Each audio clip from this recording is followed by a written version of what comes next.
hindi talagang lasang gumawa ng kagalingan na hindi kabaitan.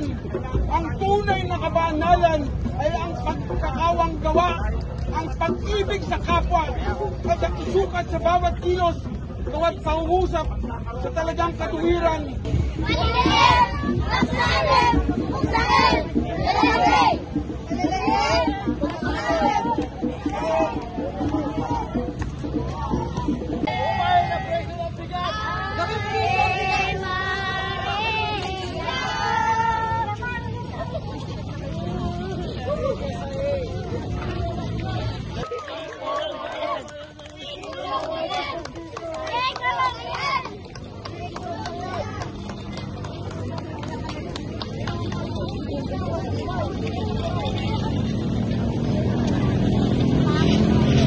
Ikulang mga kurap!